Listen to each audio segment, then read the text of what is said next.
Our second day of talks at the FPA Infozone at FIREX 2017 included presentations on what to expect after an inspection, loan working risks, avoiding prosecution and watermist systems.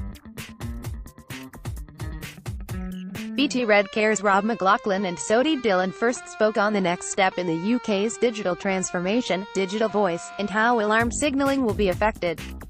The programme proper began with London Fire Brigade's Paul Eastland explaining what to expect from an audit after a visit from a fire safety inspector officer, before Managing Director of the FPA, Jonathan O'Neill, gave his own post-Grenfell update.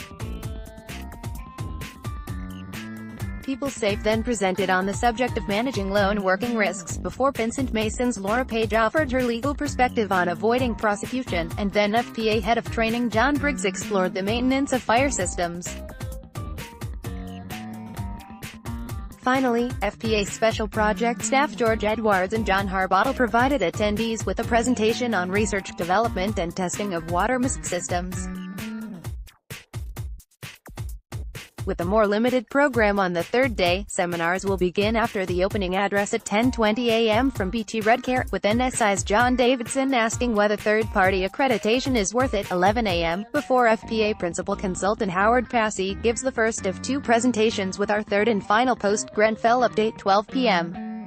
Dr. Chris Cocking of the University of Brighton looks at human behaviour during an emergency, 1 p.m., before Nigel Chandler of the Residential Sprinkler Association wraps up our guest speaker program with his analysis of the true cost of retrofitting sprinklers, 2 p.m.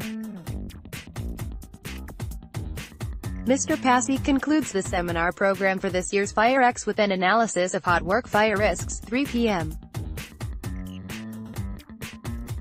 Attendees will be able to claim CPD hours allocated by the Institution of Fire Engineers for each session, and all seminar sessions are free to attend. Just make sure you arrive early tomorrow to claim a seat.